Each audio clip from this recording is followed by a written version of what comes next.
I worked for a telephone company by Slimebeast.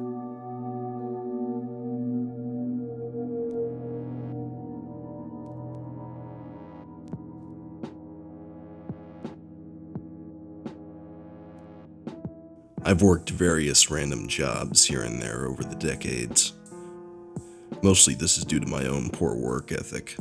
I'll freely admit that right off the bat. When I'm job hunting, I do so begrudgingly and only out of necessity. I don't want to work anywhere with anyone under any circumstances. I do great when I'm putting time into my own projects, work around the house, personal creative works, and so on. However, the second I'm required to actually do something for pay, it becomes torture. I tried my hand at sculpting, loved it, and tried to make it a career. The first commission I got, never finished it. The hobby turned into work, and I hated it. This is the reason I worked in a state park, at a fast food chain, in a movie theater, at a comic shop, and in a call center within the span of 1 year.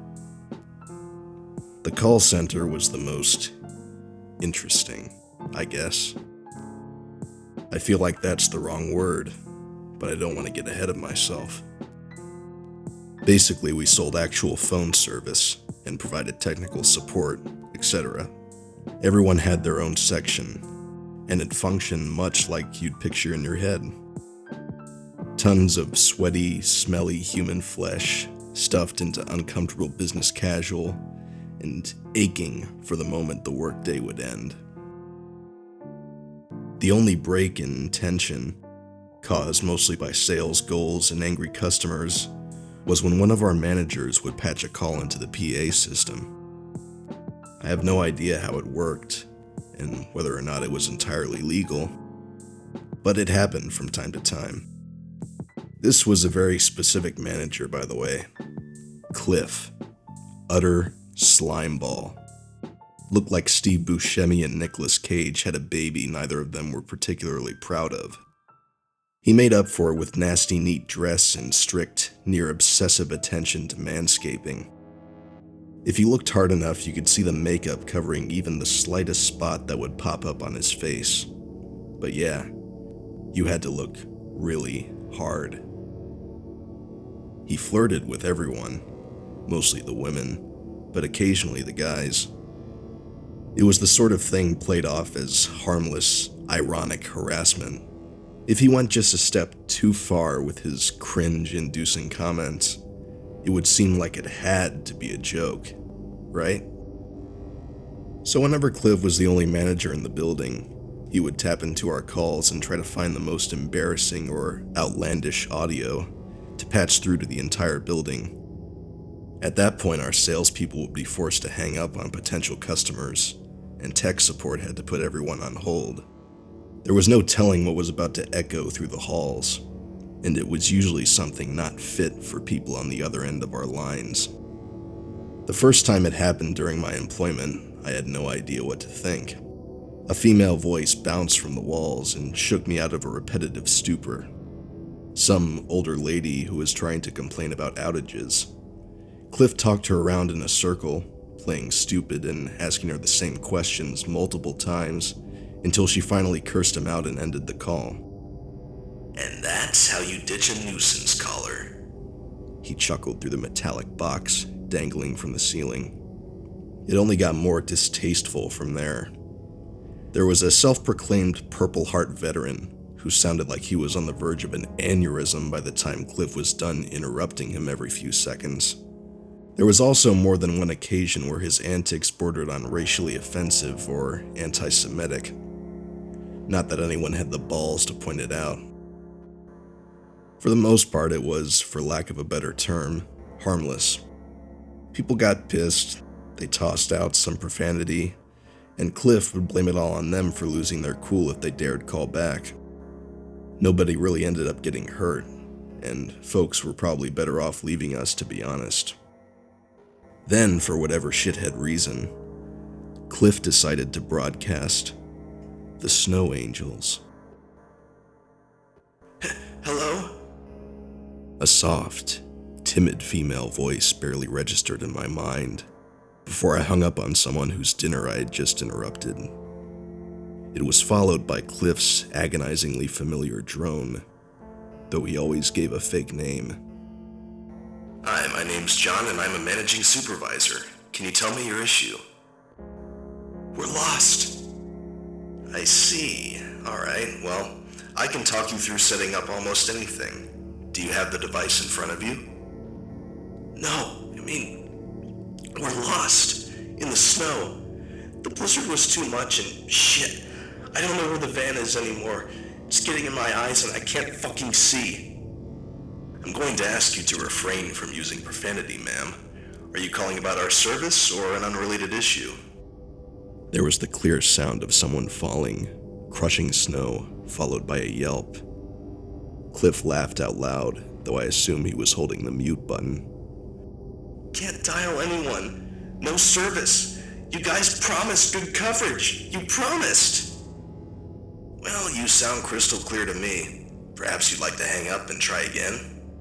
Give me the phone, Becca.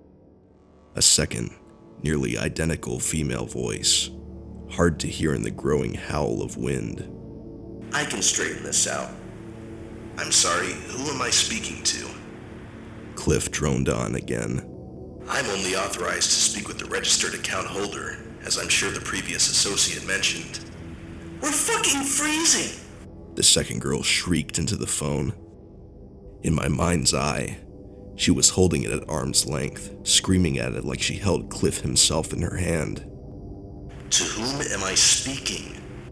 Cliff actually sounded a little angry, for the first time since I'd met him. This is Lisa fucking Phillips, fucker. Get off your ass and send someone to help us. Track our phone or some shit. Now! Cliff reverted back to his old tricks, specifically the runaround. I'm going to ask you to refrain from using profanity, ma'am. Are you calling about our service or an unrelated issue? There was a bitter laugh from one of the girls, presumably Lisa. You don't care, do you? She asked. All at once, the howling of the wind stopped. Everything was silent. We were silent. None of us probably noticed, but we'd been quiet as mice since the call began. It would have been easy to assume Cliff had simply cut off the PA system entirely due to the silence, that he'd finally picked up a call he couldn't handle. Then, the two of them, both women, spoke together. It's cold here. Over the low buzz of the dead connection, Cliff cried out in fear or pain. I couldn't rightly tell which. I quit the company after that incident.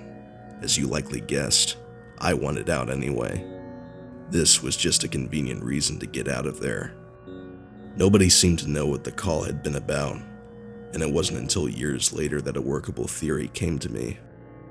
I ran into one of my ex-coworkers from the phone bank, just some random chance meeting in the supermarket. We didn't even talk about that day until the very end of the conversation, when we were about to part ways. "Oh, and by the way," he said as I turned to leave, "remember that really weird call? The blizzard?" I didn't mention the fact that I'd been thinking about it every night since, and simply nodded. "Ever heard of the snow angels?" he continued. I hadn't. Not until that point, anyway. Apparently, a pair of twin sisters had gotten lost on their way to a family Christmas party. Their parents had moved recently and the twins weren't familiar with the area. You get the idea. Their GPS slapped them with a wrong turn, and they ended up somewhere at the edge of the mountains. It wasn't long before their van was buried in snow.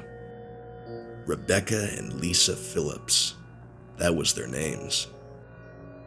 The girls were found weeks later, clutching each other in a sad, desperate embrace beneath a dead tree. "Well," I coughed awkwardly, "that explains that, I guess." I stuttered and stumbled a bit, explained I'd never really been around anyone as they were dying, and hearing their final moments was probably going to scar my brain for life. They died way before that, like years. Back when Cliff was working the phones like us. I think he sold him the fucking package. It only makes sense. That was a bit much for me to handle. My immediate response was to brush it off. No way. I wasn't given to supernatural fancy, and the very idea of it rolled off me like water from a duck's back. However, there was one detail that I just couldn't shake. How else could anyone explain the sudden case of frostbite that took Cliff's phone hand?